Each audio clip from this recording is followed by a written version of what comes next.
Bueno, ahí nos terminamos de acomodar. Buenos días a todos. Gracias por venir. Yo sé que es difícil dejar el consultorio, salir del hospital, así que estén acá hoy es un honor. Así que bueno, me presento para los que no me conocen. Mi nombre es Paula Eiras. Estoy en Panalab hace 6 años, a cargo de lo que es parte de la gerencia de unidad de negocios de dermatología. Y si no sé si se acuerdan, pero hace un año estábamos lanzando Terecol Pulso. Terbinafina 500 miligramos, una sola toma diaria, un placer. Y bueno, hoy estamos acá, un año después, que ya lo adoptaron casi todos ustedes, y estamos junto a un grande para ver Terecol Pulso, sus indicaciones en dermatofitosis y onicomicosis. Así que vamos acá con el doctor profesor Ricardo Negroni, que es un placer trabajar con él, así que es un orgullo tenerlo nuevamente con nosotros. Así que bienvenido. Bueno, muchas gracias, Paula. Por nada. Él nos va a dar la charla y después, si tienen consultas, ahí en todas las bolsitas hay anotadores y lapiceras, pueden anotar las preguntas, las pueden hacer al final cuando pasemos al living. Se lo pueden dar a las chicas o después les paso el micrófono y las dicen. Y también para los que están en streaming pueden dejar sus preguntas, así que también le doy la bienvenida. Así arrancamos. Bueno, muchas gracias. Buenos días a todos.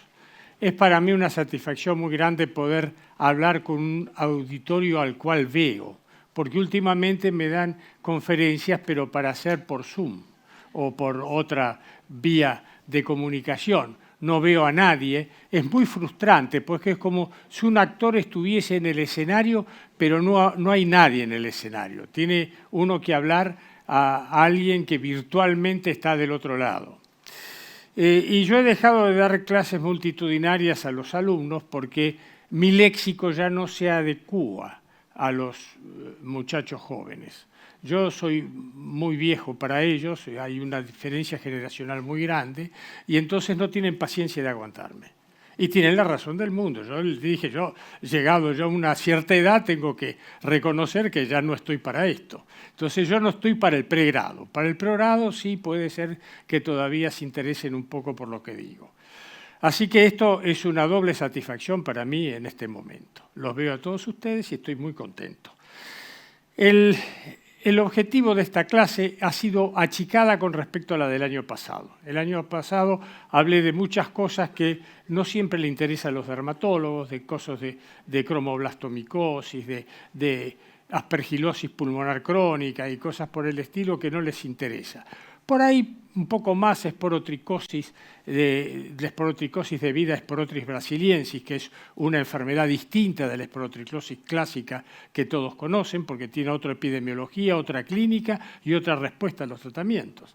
Entonces, es así, si quieren, no la traté especialmente acá, pero se puede hacer alguna cosa posteriormente a la clase en sí. Vamos a empezar entonces por el problema. Las onicomicosis son infecciones de las uñas, especialmente de la lámina ungueal y de los tejidos adyacentes, que son debidos a 3 grupos diferentes de hongos y que tiene significado diferente el hallazgo del hongo en las 3 circunstancias. Los dermatofitos, especialmente Trichophyton rubrum, que es el agente causal más común de onicomicosis. Allí el hallazgo del hongo en el examen microscópico directo del cultivo es una prueba suficiente de que la onicomicosis es debida al hongo. Los otros 2 grupos, los hongos miceliales no dermatofitos y las levaduras que se encuentran en alteraciones de las uñas, yo les llamo así, o onicodistrofia si uno quiere, el significado del hallazgo del hongo no es siempre claro y hay que demostrar que es el que produce la lesión en la uña. Y está permanentemente, es un tema que está permanentemente en revisión porque nadie tiene la verdad. La prevalencia de la onicomicosis en la población general varía entre el 7% y el 12% según las regiones del mundo y también según las edades. Esto es referente a la edad adulta. La incidencia es baja en los niños de onicomicosis y en los adultos va creciendo a medida que va aumentando la edad. se llega a los 70 años con la máxima incidencia, es decir, 70 o más, por ejemplo, en mi generación, que ha tenido por lo menos onicomicosis alguna vez. El agente causal, que es el Trichophyton rubrum, depende su presentación de una carga hereditaria. Es algo que se hereda como carácter dominante, como gen dominante. Y afecta no solamente las uñas de los pies, sino también la parte de las manos. Y cuando afecta las manos, siempre es una mano. 2 pies, una mano. ¿Por qué? No sé. Salvo en el SIDA o en los inmunocomprometidos graves, donde puede dar las 2 manos. Es excepcional esto. Siempre se acompaña también de tinea pedis crónica escamosa, en mocasín, que es el primer paso. Se empieza del espacio interdigital a la planta del pie y de la planta del pie a las uñas. Aparte del Trichophyton rubrum, hay otros dermatofitos que también producen. En segundo término está el complejo Mentagrofites. Es un complejo de especies en realidad, con la biología molecular todo ha cambiado. Y entonces es número tanto, número cuanto. Bueno, en realidad en un estudio micológico común lo que se dice es el complejo, Mentagrofites y listo, no se puede ir más allá. Le sigue el Trichophyton tonsurans y raramente el Epidermophyton flocosum, pero hay. John Laney prácticamente, yo Fabaceae hace más o menos 20 años que no veo uno. Fabaceae ha desaparecido del planeta. Era una micosis muy grave y generalmente era familiar de un grupo pequeño de personas que se transmitían entre ellos. Los hongos miceliales no dermatofitos son hongos ambientales, son hongos que se encuentran en el aire. Esporas de Aspergillus, esporas de Pseudosporium, esporas de Fusarium, esporas de Cladosporium, que pueden llegar a estar en las uñas. No sabemos si es el agente causal o no. Después vamos a ver cuáles serían los requisitos. Hay uno que figura allí, Neositalidium, que en las zonas tropicales de América, especialmente en la zona del Caribe, puede producir lesiones idénticas a las del Trichophyton rubrum, pero es un hongo pigmentado, es un hongo que da colonias negras y que tiene muchos artrosporos. Ahí sí el agente causal es absolutamente seguro de que es agente causal de la onicomicosis. Eso es como encontrar Trichophyton rubrum en la uña. Yo he tenido algunas infecciones por Neositalidium que han sido en general gente que hizo turismo en el Caribe y que se volvió con esa infección. Bueno, las lesiones que vamos a ver van a ser distal subungueal, el tipo de presentación clínica, lateral subungueal, blanco superficial, proximal subungueal, endonix y distrofia ungueal total. Bien, aquí tenemos la distal subungueal, que es la que está a la izquierda de ustedes. Se caracteriza porque progresa desde el extremo distal de la uña hacia la matriz. Va produciendo una hiperkeratosis subungueal, que ustedes la ven allí bastante intensa, en este caso particular, que llega a un espesor mayor a los 3 milímetros. Cuando es mayor a los 3 milímetros va a tener bastantes problemas con el tratamiento, porque la eficacia de la droga antifúngica va a ir perdiendo a medida que va aumentando el espesor de la uña. Entonces, muchas veces se requiere el achicar el espesor mediante un procedimiento que se llama abulsión para permitir que la respuesta sea más rápida al antifúngico. La otra es la lateral subungueal, que algunos la presentan juntas, es la que tenemos del lado de la derecha de ustedes. Esta lateral subungueal tiene la peculiaridad de que también aquí la carga fúngica es mayor que en el tipo distal subungueal y la respuesta al tratamiento es más lenta. Y también aquí se requiere muchas veces hacer la abulsión de la uña para facilitar el comienzo de una buena evolución.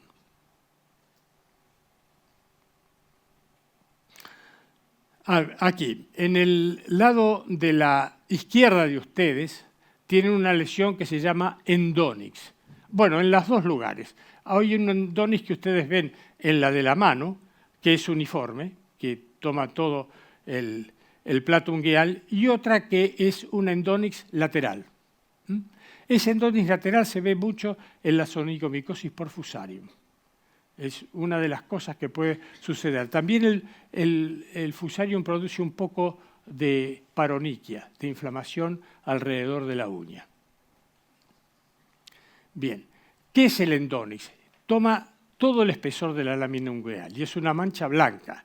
Y cuando uno pasa el bisturí para sacar las lonjas de uña, no llega a encontrar la uña sana. Que ustedes van a ver que sucede todo lo contrario en la blanco superficial, que vamos a ver seguidamente. Eso es lo que diferencia la blanco superficial del endonix. Bueno, aquí tenemos dos uñas blancas distintas. La de la izquierda es una blanco superficial. Ustedes ven que yo pasé la lámina y encontré la uña sana abajo. Entonces esta es blanco superficial. Esta puede responder a veces solo a tratamientos con laca, porque no necesita obligatoriamente la medicación oral. La otra es proximal subungueal. Esta, por más que pasemos la lámina, pasa como en la endonix. La diferencia con la endonix es que no toma toda la lámina ungueal, sino solamente la parte proximal. Y inicia la invasión por la parte proximal, por el pliegue proximal de la uña. Cuando ustedes vean esto, siempre piensen que el paciente tiene una inmunodeficiencia. Y cuando la inmunodeficiencia no es clara, pidan una serología de HIV. Eso es obligatorio. Y tiene que explicarle al paciente la razón. Bien. Esto es la distrofia ungueal total. Las causas son varias. En este caso era una candidiasis mucocutánea crónica. Era una paciente que además tenía problemas pulmonares, una enfermedad fibroquística que le ocasionaba todo este problema. Ustedes ven que tiene los dedos en palillo de tambor también, que demuestra la hipoxia que tenía la enferma. Bien, pero puede llegarse a este estadio por otras razones, que son, por ejemplo, el maltrato que el paciente hace de su uña. Cuando se ve así, cree que cortando la uña por pedazos se va a curar la enfermedad. Y lo primero que tiene que tener es un diagnóstico para poder hacer un tratamiento. Eso parece mentira, pero ni los dermatólogos lo hacen. Muchas veces tratan empíricamente a un paciente con onycomicosis y por ahí no es una onycomicosis. Si yo contase las veces que mi intención clínica de ojo triunfa, todos los días me equivoco alguna vez. De 10 pacientes que veo, 1 o 2 no acierto el diagnóstico clínico. Así que imagínense, hace 62 años que yo hago lo mismo. Imagínense los otros, las circunstancias en las que pueden estar. Así que siempre hay que pedir. Bueno, vamos a ver los factores predisponentes. De la edad ya hablamos, dijimos que es máxima con la edad avanzada y es mínima en los chicos y va aumentando con los años. El sexo, generalmente las que consultan más son las mujeres, pero no son las que más tienen onycomicosis. Las mujeres consultan porque les molesta tener una uña alterada. Y no siempre es una micosis. Muchas veces son distrofias ungueales producidas por los tacos, los zapatos en punta, las cosas que tienen que ver con la pedicuría, que a veces son problemas de distrofias creadas por estas cosas. Y además porque se preocupan un poco más de su estética y su salud. El hombre es muy descuidado en eso, pero ellos suelen tener más onycomicosis que las mujeres. La genética, ya hablamos de la del Trichofitum rubrum, pero también hay que hablar de las onycomicosis que acompañan a la candidiasis mucocutánea crónica. También lo dijimos como al pasar, pero que es importante de tener en cuenta, son factores genéticos. La diabetes actúa en todos los sentidos. Aumenta la frecuencia de onycomicosis, aumenta la intensidad de las onycomicosis y retarda la respuesta al tratamiento. Así que es todo lo peor. Y no siempre son diabetes graves. Muchas veces son diabetes de tipo 2, pero predisponen igualmente. Además, el diabético suele tener también problemas vasculares periféricos que no permiten la llegada del antifúngico al foco, así que eso hay que tenerlo en cuenta. Las inmunodeficiencias, sobre todo los que actúan sobre la inmunidad mediada por células, la famosa dicotomía de tipo TH1 de tipo TH2 de la producción de citoquinas. Eso es muy importante. El SIDA, por ejemplo, es una enfermedad que predispone muchísimo a la onicomicosis y que dan dermatofitosis extensas, verdaderas eritrodermias en pacientes con lesiones muy avanzadas. Los tratamientos antiblásticos también, las enfermedades malignas, la utilización de los biológicos que están muy en boga ahora, que predisponen a todo tipo de infecciones, ¿no? Y algunas bastante más graves como la tuberculosis que la onicomicosis. En todos estos casos vamos a encontrar lesiones más extensas, más graves y más difíciles de tratar. Bueno, destiné esta parte, es más grande que la presentación anterior. ¿Por qué? Porque yo me di cuenta que pese a que uno habla mucho de la onicomicosis, no siempre tienen una idea del valor de los procedimientos de diagnóstico que tiene cada uno. Entonces, primero, lo que dijimos, la sospecha clínica tiene muchos errores. Eso de que la clínica es la madre de la ciencia es una estupidez. Es la madre de los clínicos que vivimos de atender pacientes. Está bien, perfecto. Pero tiene sus defectos, que ya los marqué. Así que el diagnóstico es indispensable para instituir un tratamiento. La preparación del paciente. Es necesario que los 3 días anteriores el paciente se higienice las uñas con cepillo y agua y jabón. Y lo haga 2 o 3 veces por día como mínimo. Que no se ponga talco, que no se ponga cremas, que desde luego se saque el esmalte de uñas, por supuesto, porque si no, no se ve nada. Y que se venga al laboratorio, aún en verano, con calzado cerrado y medias. Esto a las mujeres es dificilísimo de explicar. Las mujeres no quieren saber nada del zapato cerrado, de las medias, de nada. Pero si no vienen así, el examen micológico es cualquier cosa. Entonces, esa es la preparación indispensable. Una vez que llega al laboratorio es la extracción de la muestra. ¿Con qué hacemos la extracción de la muestra? En la forma más común, que la distal subungueal y la lateral subungueal, se hace utilizando un instrumento que se llama sindesmótomo, que es un bisturí pequeño, generalmente sin filo, que se utiliza para sacar por arrancamiento la parte del hiponiquio, que es la zona donde va a estar el hongo. Eso se va recogiendo sobre un portaobjeto que ha sido flameado en la llama para esterilizarlo, y entre los 2 portaobjetos se hace una especie de sándwich para mandarlo directamente a donde se procesa la muestra. La muestra se procesa de la forma que después vamos a ver. Si es una lesión endónix o blanco superficial, se saca con una hoja de bisturí número 15, que es una hoja pequeña de bisturí, esta sí es afilada, y entonces va sacando lonjas de la lámina ungueal. Y se recoge de la misma manera. Si la lesión es una onicolisis, se saca, como en el caso primero, con un sindesmoto, la lesión de abajo. En las paroniquias hay que raspar los bordes de la uña y con el sindesmoto meterse un poco en el pliegue proximal. Generalmente la paroniquia no tiene cutícula, porque la causa de la perioniquia es que se destruyó la cutícula. A veces se destruyen porque se la cortan la cutícula y a la gente hay que enseñarle que la cutícula es el aparato protector de la uña. Si la eliminan, estamos liquidados. Por eso hay tanta paroniquia en la mujer y no hay en el hombre. Se destruye más la cutícula en la mujer que el hombre. Aunque hay hombres que se hacen la manicura y todo eso, bueno, en fin, son cosas. Todo es posible. Vamos a ver, esto ya está. Vamos a las partes, el examen microscópico y los cultivos. El examen microscópico se realiza, en general en nuestro laboratorio, se hace con hidróxido de potasio al 40%. Hay otros laboratorios que lo hacen con 10% de hidróxido de potasio, otros con 20%, otros que le agregan algún colorante.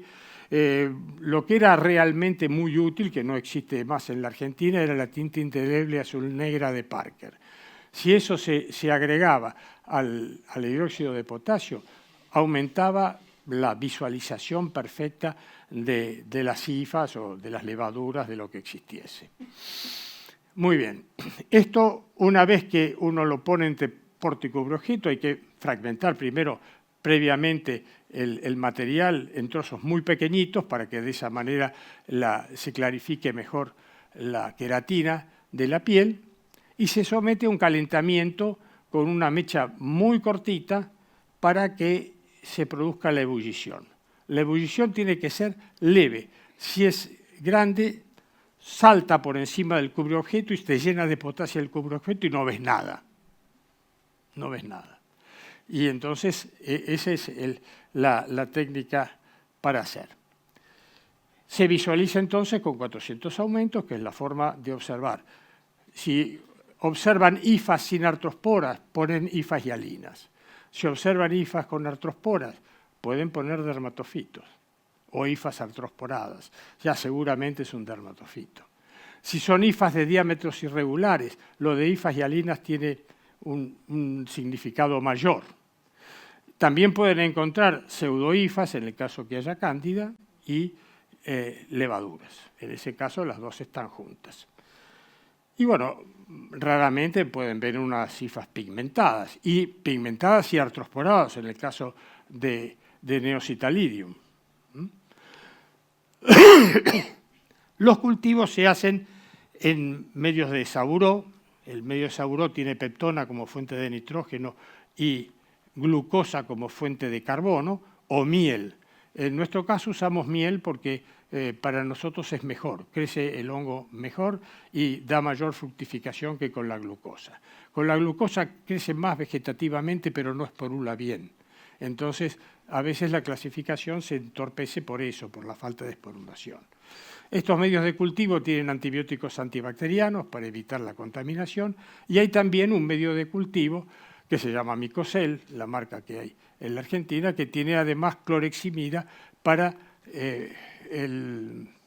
cloreximida me estoy equivocando, cicloheximida, que es un antifúngico que actúa sobre los hongos contaminantes, pero también actúa sobre los miceliales no dermatofitos, que son hongos contaminantes del aire. Así que tiene uno siempre que tener medios sin cicloheximida. El otro medio que empleamos es el lacrimel de Borelli, que es un medio casero, con leche, trigo y miel, como su nombre lo indica, y que es el que mayor fructificación da en los cultivos habituales. La incubación se hace a 28 grados y durante 3 semanas. ¿Qué sensibilidad tiene el examen microscópico? 90%, alrededor de 90%. Hay fallas, como en todas las cosas, y hay veces que si uno tiene un diagnóstico clínico muy firme y el resultado da negativo, cita el paciente 2 semanas más tarde y vuelve a obtener otra muestra y hacer el diagnóstico para quedarse tranquilo. El asunto de los cultivos. En los cultivos es mucho más problemático, porque como la extracción es ciertamente traumática, es molesta para el paciente, uno no llega muchas veces al lugar en donde las hifas están vivas. Se ve las hifas en el examen microscópico directo, pero no desarrolla en el cultivo. Eso pasa en el 30% de los casos. Y hay un 10% de los casos contaminados, es decir, que tiene una falla del 40%, no es poco. No es poco. ¿Cuál es la conducta del médico? Si uno recibe un informe que le dice examen microscópico directo de dermatofitos, el cultivo no se obtuvo desarrollo o crecieron hongos contaminantes, tiene que darlo porque es una micosis igual.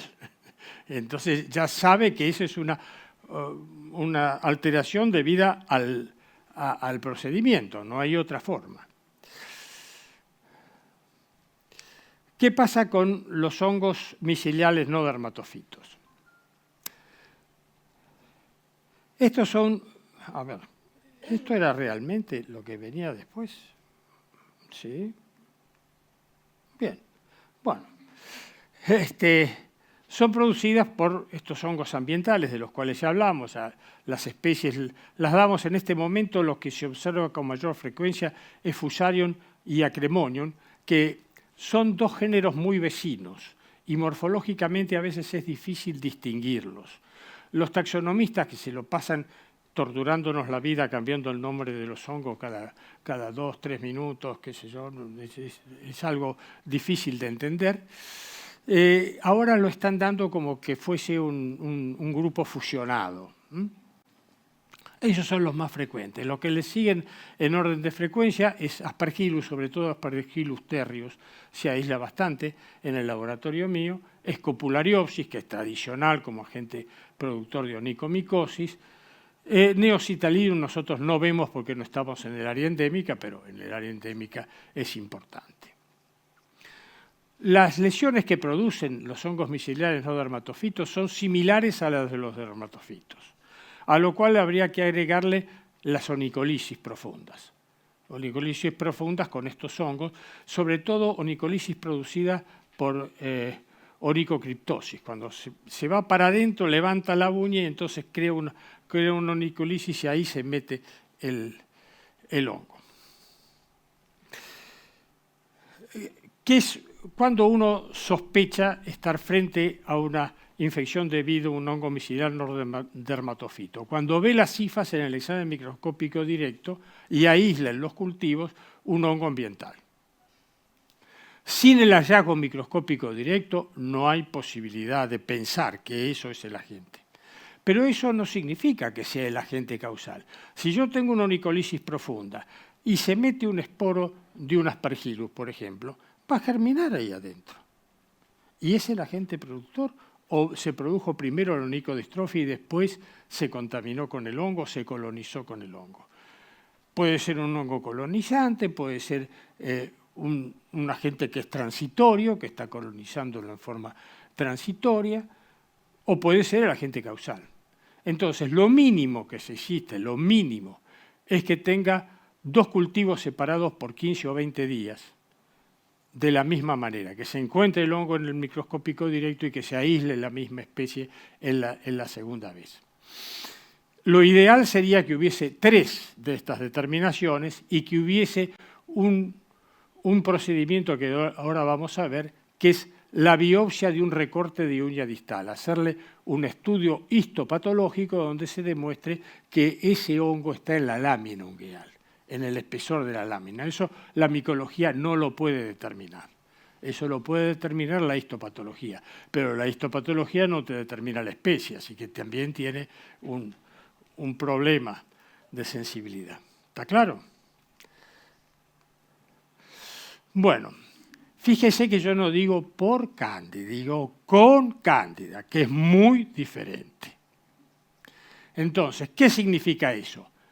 Que hay lesiones de las uñas y de los tejidos adyacentes que tienen con cierta frecuencia cándida en esas lesiones, que son la paronychia y la onicolisis. Esto es en las manos, principalmente, muy raramente en los pies.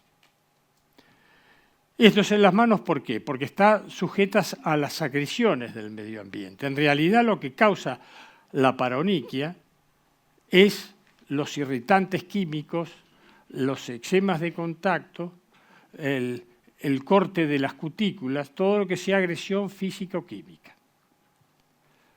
¿Qué porcentaje de paronychias tienen hongos? 40%, no más de eso. ¿Es el agente productor de la paronychia? No. Es un colonizante de la paronychia. Pero tenemos que sacarnos ese hongo de encima, de alguna manera. No con tratamiento oral.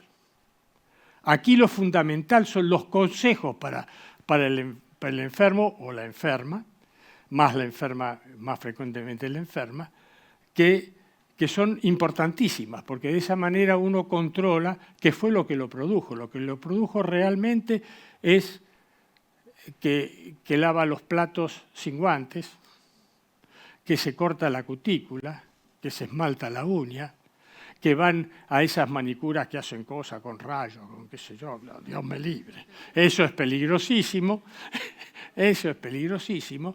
Y todo aquello, tienen plantas y escarban la tierra, todo eso es traumático. Entonces, todo lo que genere traumatismo físico o químico debe ser combatido. Y dar antisépticos generales como tratamiento, porque no solamente hongos que hay ahí. Ahí se ha formado un fondo de saco, un nicho, donde proliferan toda la microbiota que uno tiene en la piel, donde están los hongos, principalmente los hongos derivados del contenido fecal, Proteus y otras cosas por el estilo, y la cándida cuando está la cándida. Entonces, hay que ver la parte de antisépticos generales. Y como muchas veces va acompañado de un eczema de contactos, a veces sí es bueno tener una crema de esas polivalentes que uno tanto critica habitualmente, que tienen un antifúngico, un antibiótico y un corticosteroide. Bien, sigamos. Bueno, ahora vemos otros procedimientos de diagnóstico que no son micológicos. Uno es la histopatología. El examen histopatológico, muchos exigen que el examen histopatológico sea realizado con mayor frecuencia en la onicomicosis. La sensibilidad que tiene con respecto al examen microscópico directo de las uñas es mayor el examen histopatológico. Si así, nosotros tenemos el 90% en las uñas, el 95% en la histopatología. No se realiza de rutina, no se realiza con la frecuencia que se debería realizar. En algunos casos es indispensable.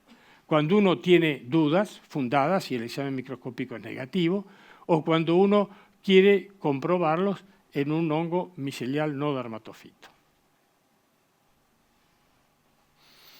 Técnicas de biología molecular. Bueno, se han incorporado al diagnóstico, no es el diagnóstico rutinario.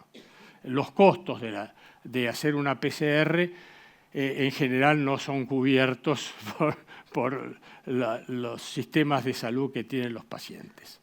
El reconocimiento fidedigno de la especie se hace ya sea por procedimientos de biología molecular o por una espectrometría de masa, que es una técnica que se llama MALDI-TOF, que hay que tener el aparato cuesta varios miles de dólares, y en algunos lugares se tiene. Por ejemplo, el Hospital Muñiz tiene MALDI-TOF y hace diagnóstico con precisión siempre y cuando estén en la memoria de la máquina, el hongo que uno aisló, porque si no, no lo reconoce. Pero tiene la posibilidad de hacer, hay que tener primero el cultivo, y tener el cultivo al estado puro, sin contaminación. Poner la colonia. No puede poner una colonia, debe poner la mayor cantidad de colonias que tenga para examinar. Generalmente hay lugares en donde ponen 12 o 13 colonias y simultáneamente procesa las 12 muestras y te larga impreso el resultado y todo. Es una maravilla. Dentro de poco no vamos a tener más trabajo. Se llama MALDI-TOF, que no tiene nada que ver con maldito. Vamos entonces. Bueno, ahora vamos a entrar en materia. Vamos a hablar de la terbinafina. La terbinafina es de 1991, no vamos a hablar de ninguna novedad. Entró en el mercado en esa época, antes ya había sido objeto de varias investigaciones. Es un antifúngico sintético que pertenece al grupo de las salilamidas y que tiene una intensa actividad antifúngica, especialmente sobre dermatofitos, pero en realidad es un antifúngico de un espectro bastante más amplio. Actúa inhibiendo la enzima que transforma el escualeno en el lanosterol. Se llama la escualeno epoxidasa. Y el lanosterol es el que se va a transformar después en ergosterol. Esta transformación, la última, la de lanosterol a ergosterol es inhibida por los azólicos. Por eso es que la terbinafina y los azólicos son sinérgicos. Y en lo posible hay que darlos juntos en los tratamientos, porque se va a obtener mejores resultados que la administración de monoterapia.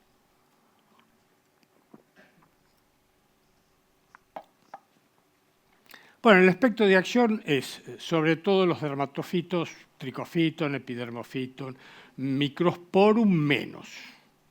Es menos eficaz frente a microsporum, especialmente frente a microsporum canis. En realidad no es la droga de elección para tratar tinias microspóricas, que son las más frecuentes en la infancia nuestra. Por el contrario, sí es muy útil en las tinias tricofíticas, que han estado de moda últimamente por las barberías. Las tinias de la barbería son debidas a Trichofiton tonsurans y ahí sí la terbinafina tiene acción.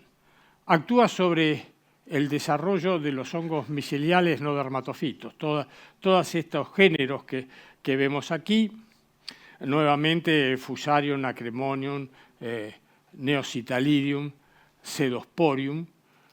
Lomantospora no hay en la Argentina, Lomantospora hay en España, es vecino del Pseudosporium y produce infecciones en los pacientes neutropénicos. Fialófora, fonsecae, estos ya son los hongos negros que producen la cromoblastomicosis, Exofiala, que produce feifomicosis, y Sporotris brasiliensis, que este sí es importante porque la epidemia que inició en Brasil ya llegó hasta Santa Cruz, en el extremo sur de Argentina. Hubo 8 casos de esta nueva enfermedad, que es una enfermedad transmitida por el gato doméstico.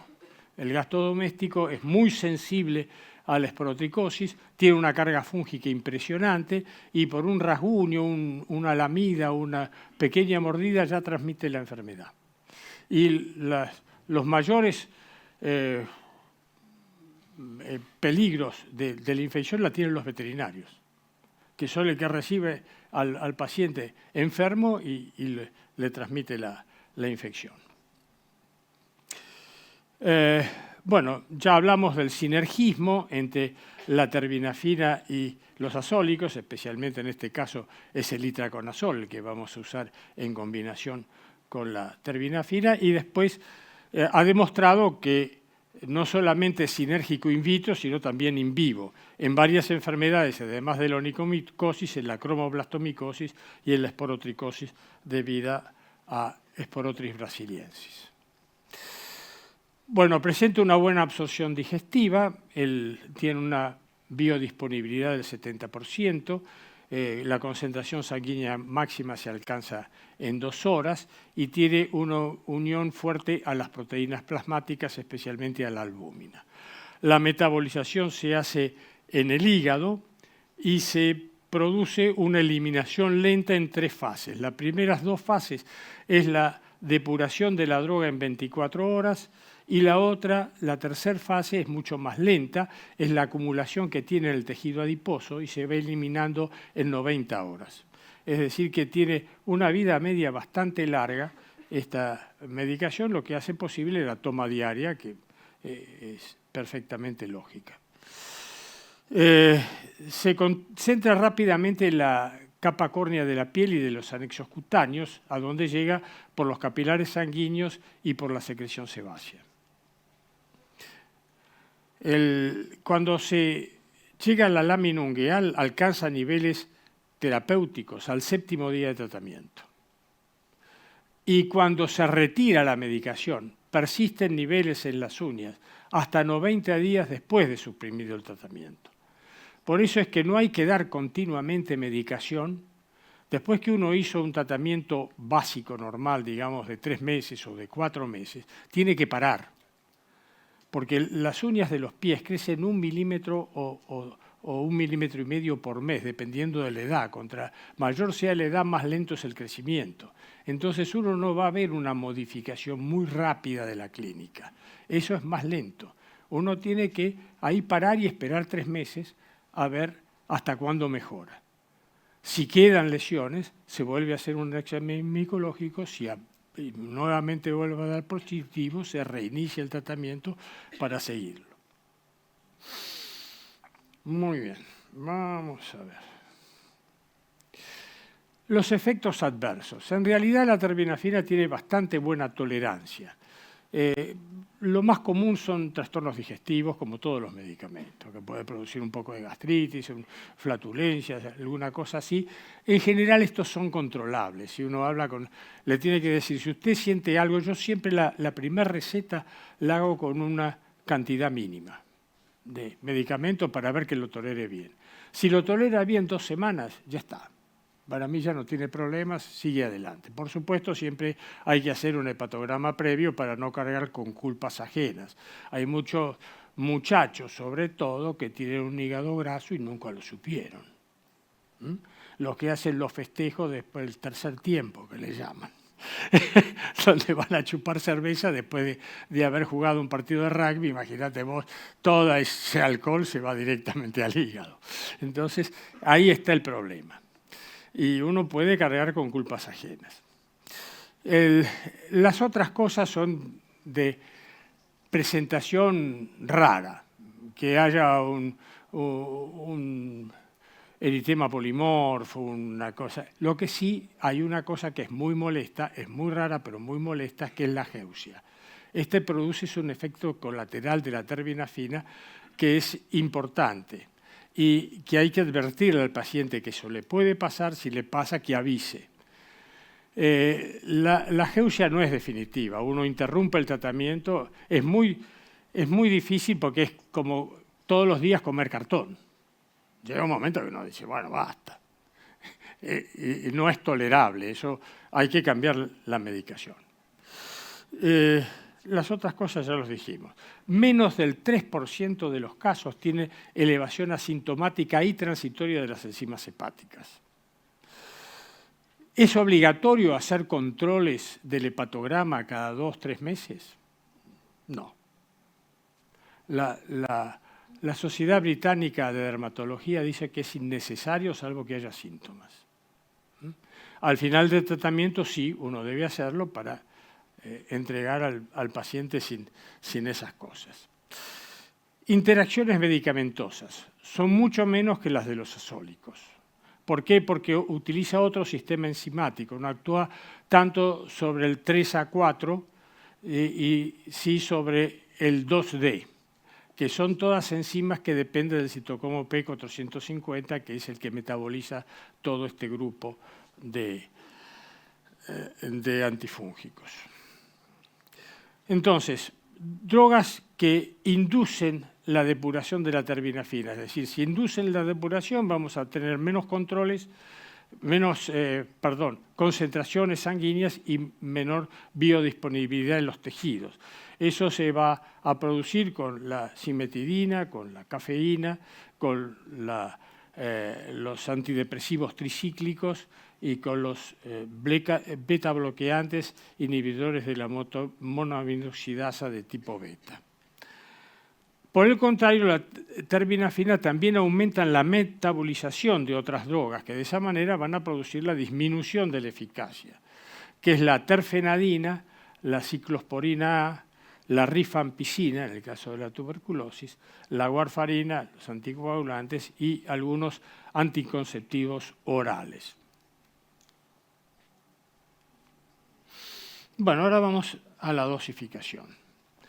Si uno hace una dosificación continua, que es la clásica, tiene que dar en el adulto 250 miligramos por día. Se da generalmente con alguna comida grasa que facilita la absorción de todos estos antifúngicos que son lipofílicos.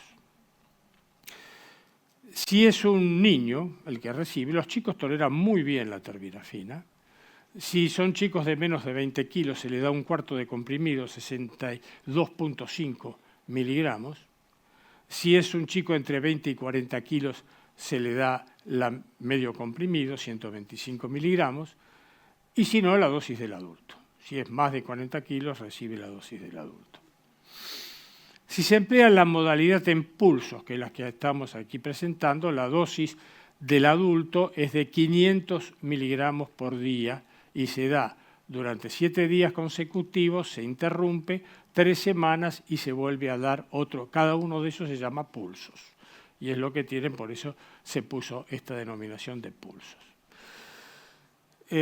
Durante mucho tiempo se estudió si era mejor el tratamiento continuo o era mejor el tratamiento en pulsos. En realidad nunca hubo pruebas concretas de que uno es superior al otro. Las ventajas del pulso serían la menor dosificación, gasta menos droga. Uno con 7 miligramos hace lo mismo que hacía con 28 días de tratamiento, es decir, es 28 sobre 14, es la mitad de la dosificación que uno está empleando.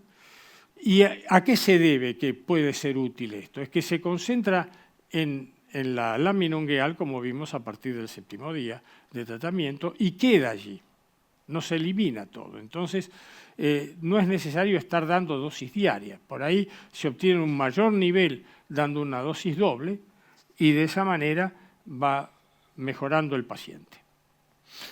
En general lo que se emplea son 3 o 4 pulsos, dependiendo de la intensidad de la onicomicosis. La ventaja es eso, reducir la dosis. No está comprobado tampoco que tenga mucho efecto sobre los efectos colaterales. La frecuencia es más o menos igual. Y es una cosa que depende más del paciente que de la dosis de la droga o de la droga en sí. Y lo que sí puede aumentar es la adherencia. Esto también depende del sexo.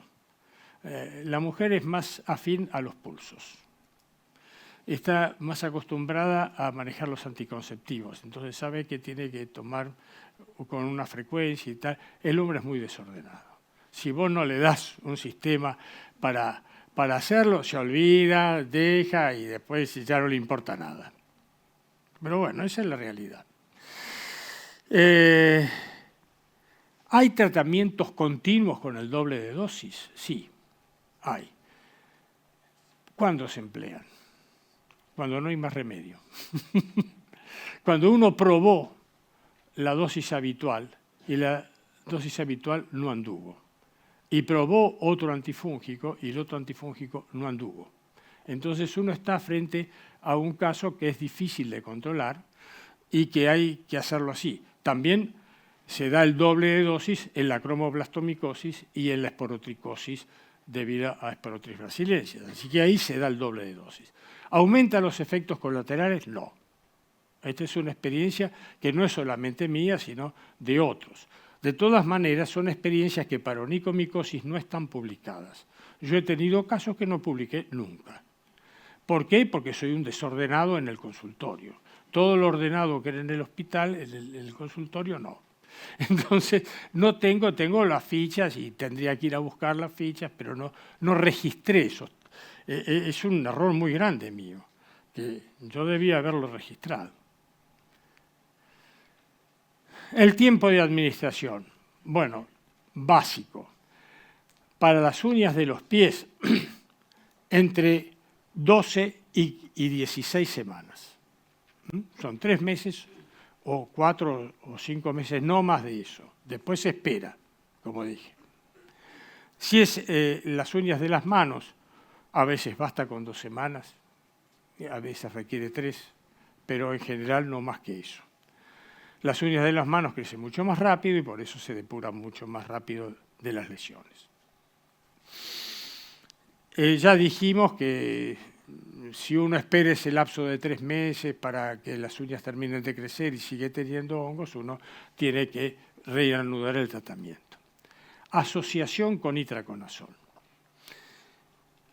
Esto se puede hacer cuando se puede. El itraconazol tiene muchas más interacciones de drogas que otro. Entonces uno siempre tiene que la terbinafina, uno siempre tiene que preguntar al paciente qué medicaciones recibe. Generalmente los mayores de 65 años todos reciben más de 2 o 3 medicamentos, algunos de los cuales, por ejemplo las estatinas, interfieren con el itraconazol. Entonces no es que uno lo da porque le gusta, no. A mí me gusta asociarlo, pero no siempre puedo. Ese es el problema. Uno tiene que amoldarse al problema del paciente. Entonces, siempre que se puede, se inicia con el itraconazol, porque este va a durar más tiempo en la uña que la terminafina todavía, porque es aún más lipofílico, entonces se va a quedar allí. Se va a quedar allí a veces hasta por 6 meses. Entonces yo le hago 2 pulsos de itraconazol, 400 miligramos por día durante una semana de cada mes, y después, cuando está bien impregnado de itraconazol la uña, le doy la terbinafina. Entonces los dos se encuentran en la uña. Y ahí van a hacer la sinergia. Y doy 2 pulsos de terbinafina 500, la de pulsos.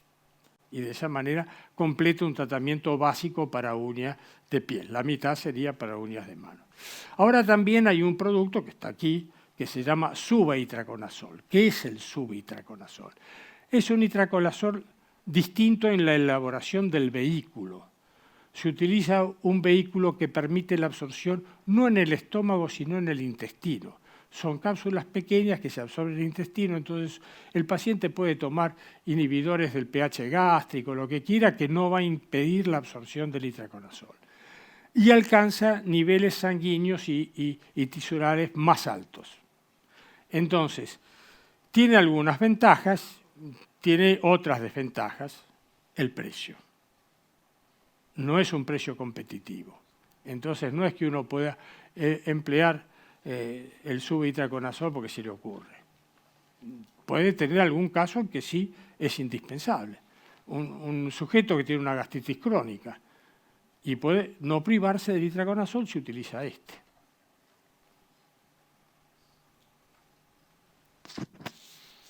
Administración simultánea y continua de ambos fármacos.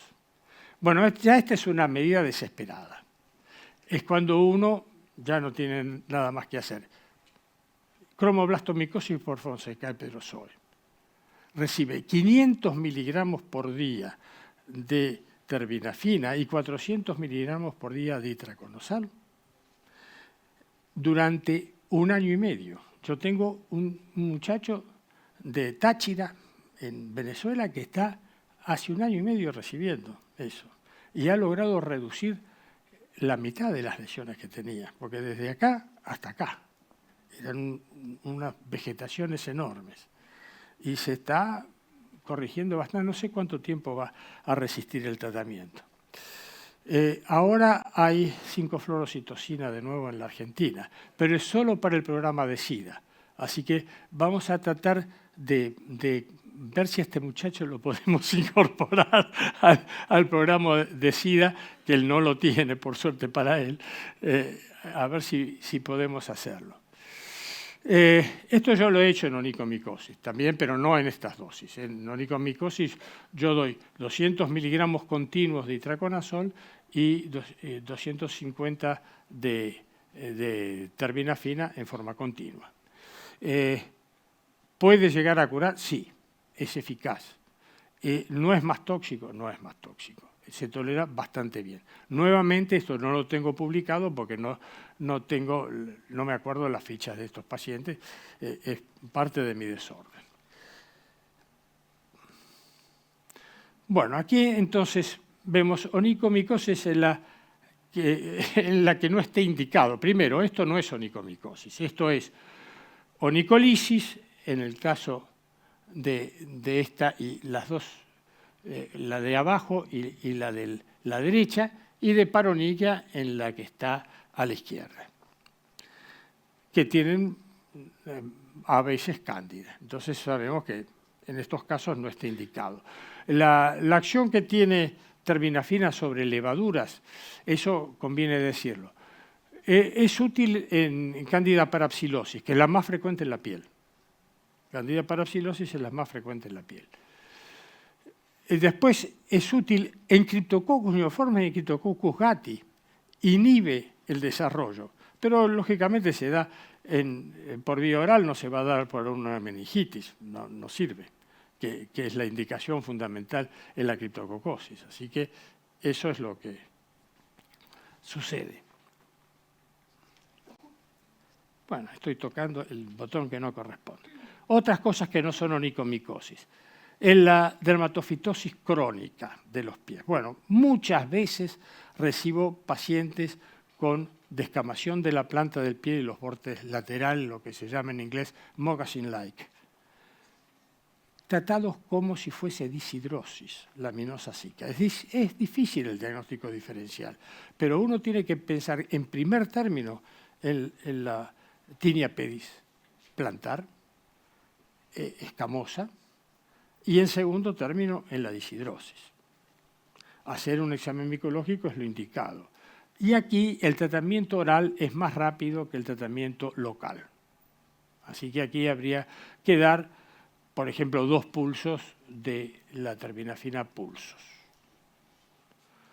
que generalmente son suficientes. El otro caso es el de abajo, de un diabético con una tinea cruris muy extensa. También aquí el tratamiento oral es más cómodo que el tratamiento local. Y la otra es una tinea faciei de una paciente que por error fue tratado con corticosteroides pensando que era una eczemátide.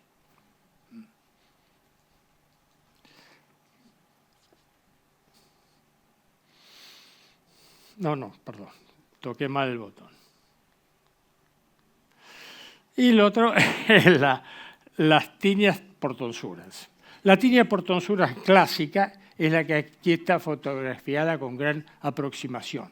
Ven que hay pelos sanos, largos, mezclados con pelos muy cortitos, black spots, le dicen los gringos, que da un puntito negro apenas perceptible y eso se puede arrancar con una pinza de depilar o cuando raspa con el bisturí sale ese pelito.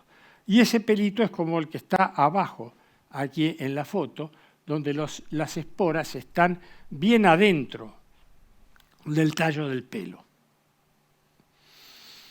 Hace 2 años se puso de moda aquí el afeitarse la cabeza, sobre todo la parte, y con instrumentos que no están adecuadamente esterilizados, creó un brote pequeño de un número significativo de pacientes jóvenes, adultos ellos o adolescentes, pocos niños, como en este caso, que era un chico, no estaba por pasar a la adolescencia, y toman marginalmente parte del cuero cabelludo. Ustedes ven que es la parte no central, las partes periféricas aquí, y de ahí pasaban a la piel y se extendían en otras partes de la piel.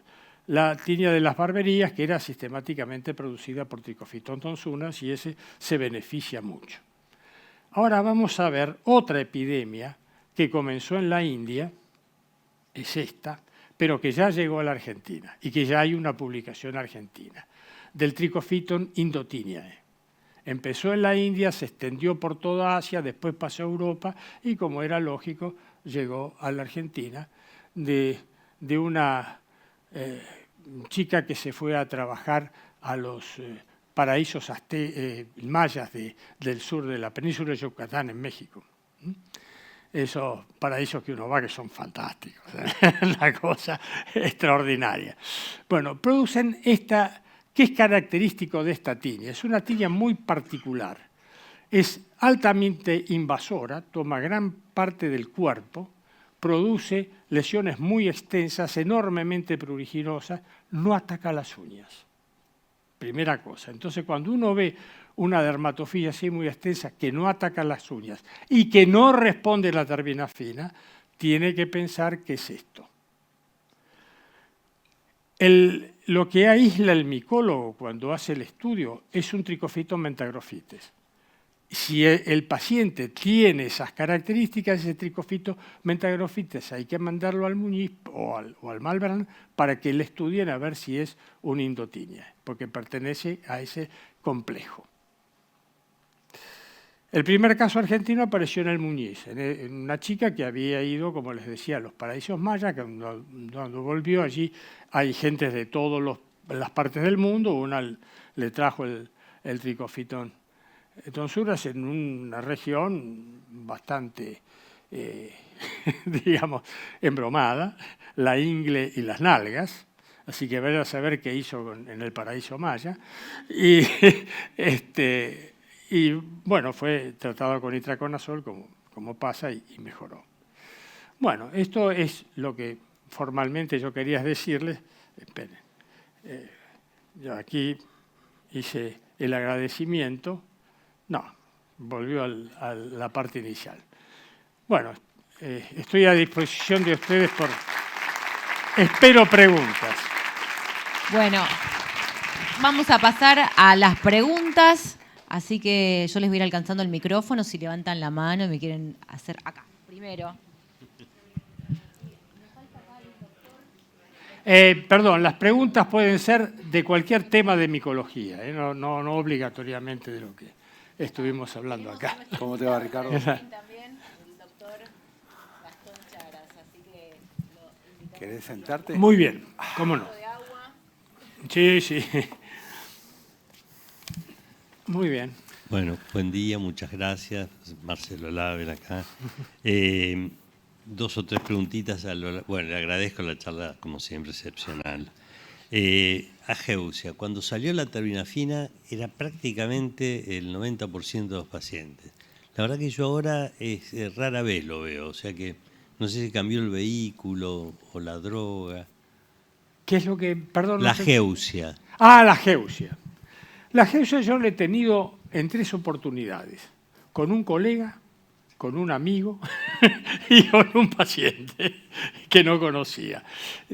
Siempre te deja mal eso. Pero bueno, es así, es muy raro. Es raro. Es muy raro. Perdón, Marcelo, hago un aporte. Los casos que nos llegan a nosotros de distintos colegas que van contando la experiencia, cada vez son menores. De hecho, en una primera etapa eran muchos que asustaban un poco porque el que le toca, realmente el médico lo pasa muy mal, ni hablar del paciente, pero los reportes que estamos teniendo son muy, muy pocos últimamente. Sí, nosotros en el hospital tenemos la misma experiencia. En cuanto a la terbinafina sumada al itraconazol, ¿usted prefiere los pulsos simultáneos o secuenciales? Bueno, generalmente lo hago secuencial, como yo expliqué. Inicio por itraconazol porque es la que más dura en la uña. Y lo sigo con terbinafina. Siempre que puedo, como digo. En algún momento en el prospecto decía que la terbinafina era útil para tratamiento tópico de la malacesiosis y realmente, siendo una levadura, a mí me causaba dudas esto. Pero tiene espectro de acción sobre malacesia. Es una levadura muy particular porque también tiene hifas. Así que es muy peculiar en todo. Primero forma parte de la biota normal, después cuando tiene las dos formas produce la pityriasis versicolor y el papel que tienen las otras cosas es muy dubitativo. Muy bien. Bueno, ¿alguna pregunta más por acá?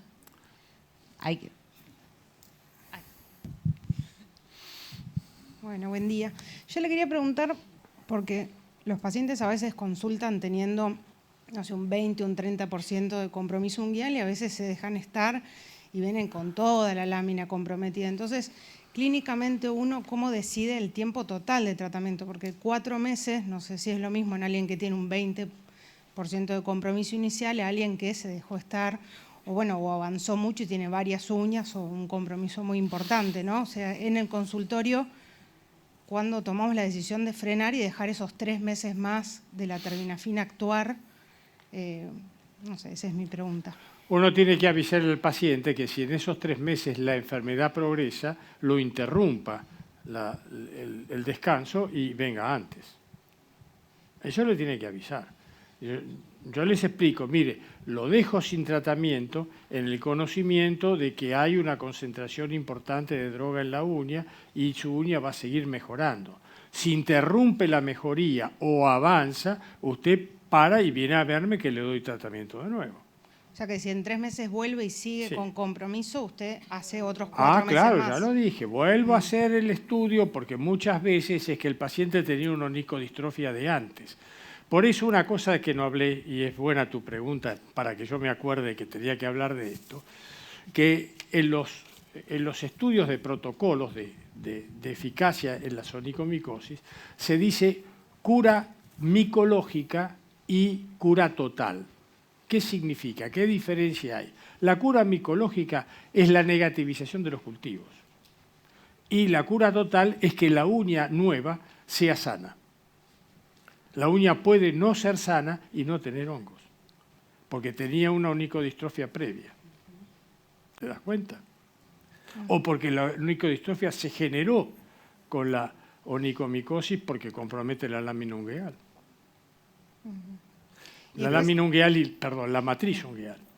Y por último, en esos pacientes, por esto mismo que usted dijo de que hay cierta herencia autosómica dominante, hay pacientes que, pobre, repiten, hacen tratamientos largos. Habiendo estudiado y descartado que eso que se ve en la uña no sea una onicodistrofia traumática, ¿sirve de algo? ¿Se hacen tratamientos como preventivos de mantenimiento, con lacas, con dosis muy espaciadas? Tratamientos de mantenimiento preventivos que hay.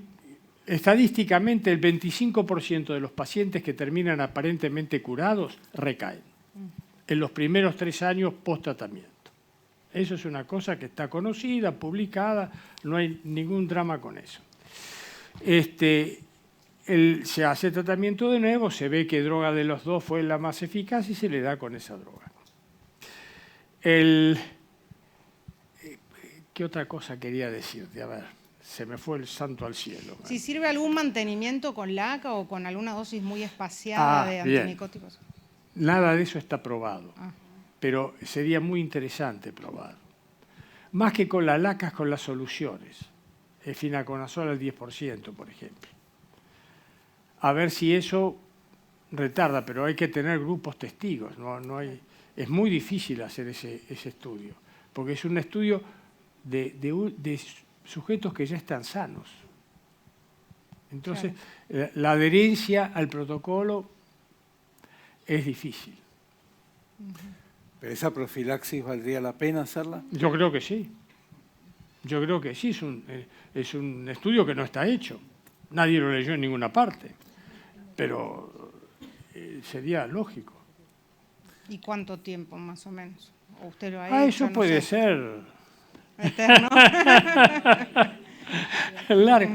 Vos tenés que pensar que si el 80% de la onicomicosis es producida por Trichofitum rubrum y depende de un factor hereditario, eso no va a desaparecer nunca. Claro. Sí. El tener una onicomicosis no te vacuna. Entonces vas a volver a infectarte y vas a volver a tener. Está bien, bueno, gracias. Y no hablemos de los nadadores, de los que hacen artes marciales, que están permanentemente expuestos a la reinfección. El tatami es una colección de hongos. ¿Y qué pasaría entonces? ¿Cuál debería ser el objetivo? Uno tiene que buscar la cura microbiológica, la cura clínica, porque ahí es como... Bueno, hay que buscar, el desideratum sería la cura total, que es la clínica y la microbiológica, pero no siempre es posible. Por eso. Él tenía ya una onicodistrofia previa. ¿Y dónde uno para? ¿Uno hace un tratamiento? Para cuando el examen micológico es negativo reiteradamente, en 2 oportunidades por lo menos. Ahí tiene que parar, no tiene sentido seguir con el antifúngico. Uno tiene que fijarse también qué es lo que tiene en el pie. Yo recibo por tarde 2 o 3 personas con pie griego, que ya de por sí produce lesiones en la uña del dedo gordo del pie, porque el dedo gordo del pie queda sin función y entonces empieza a bailar adentro del zapato. El que actúa como apoyo es el segundo dedo. Entonces yo les tengo que enseñar, sobre todo a los deportistas, algunos que son deportistas de correr maratón, que cuando se compran el zapato deportivo no se toca el dedo gordo como hace todo el mundo, se tiene que tocar el segundo dedo. Y a ese todavía hay que darle un poco de holgura porque el pie se va a dilatar durante la carrera. Yo corría maratón. Él lo sabe, me criticó muchas veces porque yo corría maratón. Y en una de las veces que corrí con un calzado justo, cuando me saqué las zapatillas y las medias, las 10 uñas de los pies se fueron con las medias. Y yo no me había enterado de ningún dolor. Eso. Nunca hay que correr, ni siquiera hacer caminatas largas con un calzado justo. Eso produce lastimaduras en las uñas y abre la puerta de entrada a las micosis o genera cuadros que se parecen a las micosis y no son. ¿Y cuánto actúan como reservorios ahí los calzados? No, bueno, los calzados quedan infectados, sí, indudablemente. Le tenés que poner algún polvo antifúngico al calzado y rezar para que no... Está ligado a su suerte. Usted tiene 25% de posibilidad de recidivas y uno tiene que informar al paciente, pero rezar, porque realmente la gente no hace con gusto el tratamiento antifúngico. Después sí, por suerte vine aquí y usted me curó, qué sé yo, todas las cosas, pero no lo aceptan de primera instancia. Tienen mucha mala fama los antifúngicos por un antifúngico que tuvo un problema que fue un problema de mala praxis médica, no solamente de toxicidad. El ketoconazol fue estudiado, yo fui uno de los que estudió el ketoconazol cuando no estaba en plaza, ¿no?